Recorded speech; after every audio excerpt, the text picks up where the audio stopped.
Hello citizens, 4.01 officially hit the PTU earlier today or last night, depending on where you're located.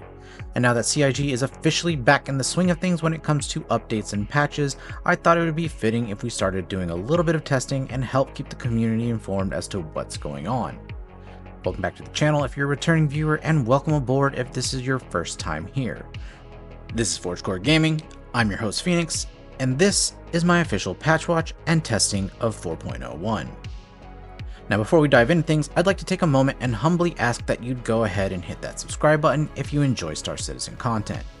We're still a new channel approaching the 3-month mark and would greatly appreciate your support. But without further ado, let's get into it. Starting off on a bit of a low note, as an owner of a F7C Mark II Ghost, I was really excited to see that they added the ability to buy the nose turret at certain ship parts and supply stores across Stanton. Setting my main spawn point to Area 18, I started off the testing day by heading over to the center mass in the retail area of Area 18 and procured not one but 2 nose turret modules to see if I could finally start upgrading my F7. And though I am able to purchase the module just fine, I was not able to attach it to the F7 via the vehicle loadout menu. Not satisfied with that as a result, I headed to my hangar to see if I could manually attach it via tractor beam. Unfortunately, it would seem as though the nose turret is still suffering from the same issues as in previous patches, as when I brought it up through the elevator, it was nowhere to be found. So as of right now, this patch note, though technically true, doesn't actually have a positive impact on the game.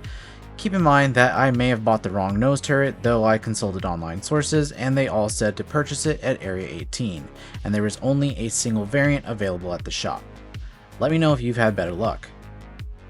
Moving on, the patch notes also stated that we could buy a Mirai Pulse in-game, thus removing the requirement of purchasing it in the cash shop, thereby opening it up as a usable option for those that don't want to continue putting money into the game's development.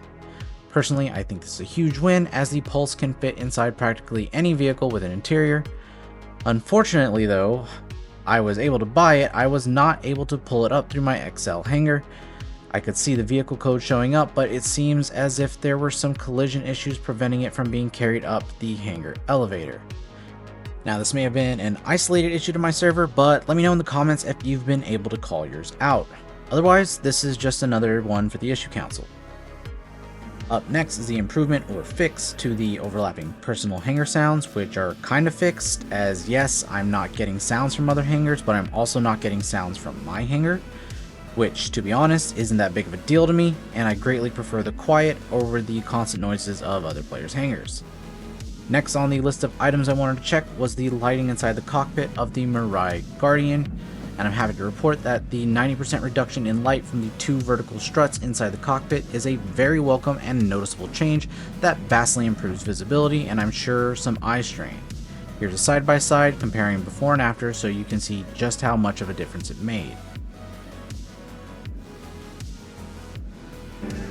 Moving on, we have the addition of Pyro exclusive quantum travel music, which has in fact been implemented, but I'm undecided as to whether or not the music they chose is really befitting of Pyro. I feel as though the music is a little bit too calm and soft, while Pyro as a system is generally more intense and chaotic than Stanton. Drop a comment with your thoughts on the new music, and maybe I'm just being particular.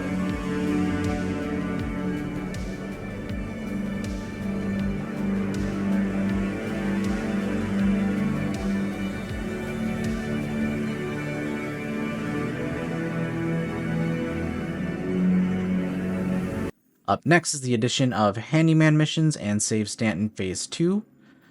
Try as I might, I was not able to find any Handyman missions being offered, though I did not actually go planet side for any of my play sessions today, as I spent the better part of my morning taking care of IRL things. It would seem, however, that Save Stanton Phase 2 missions are showing up just fine under the priority missions section, with a slew of contracts being offered by 3 factions, being Headhunters, Citizens of Prosperity, as well as Frontier Fighters, which prior to today I did not know existed. There does seem to be a fairly even dispersal of contracts between the 3 factions, though the Headhunter contract do seem to pay the highest, with Frontier Fighters paying the second highest, and Citizens for Prosperity paying the least. Being the credit fiend that I am, I decided to try out the Headhunters contract paying 683,000 AUEC. Just a side note, After I accepted the mission, I tried searching the journal for the win con for this stage of Save Stanton, and nothing showed up. When I got to the mission marker, I was met by 2 NPC starfares that were inactive and marked as friendly, which I suspect is a result of another player having rendered the contract markers while I was underway and leaving after they finished their contract objective. Either way, I neutralized my contract targets to see if I could still get credit, which took longer than I would have expected, which I believe the cause of which is attributed to the fact that these inactive NPCs either don't register damage appropriately or their shields recover at a much higher rate.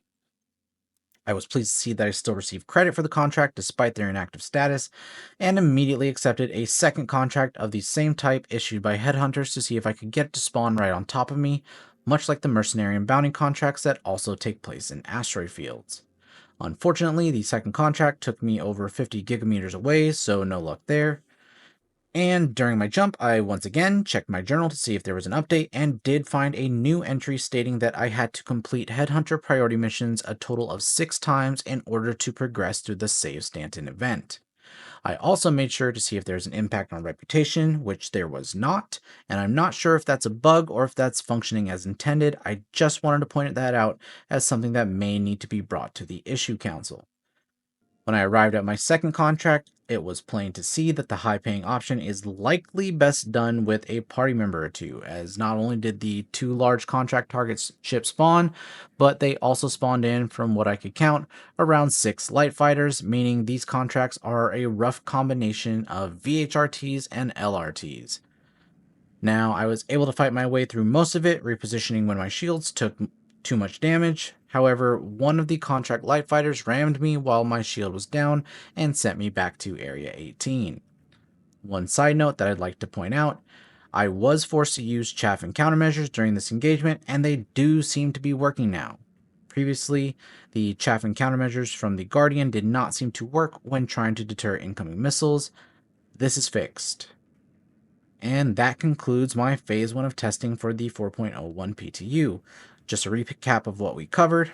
F7 nose turrets still aren't functioning as intended. Mirai Pulse is available for purchase but gets stuck when called through the ASOP, at least in extra large hangars. Overlapping hangar noise is fixed, kinda. Guardian cockpit lighting improvement is very noticeable. New quantum music change for Pyro is functioning, albeit a strange choice of music. Handyman missions are nowhere to be found, though I have not checked planetside. Save Stanton missions are up and running for 3 factions: Headhunters, Citizens for Prosperity, and Frontier Fighters.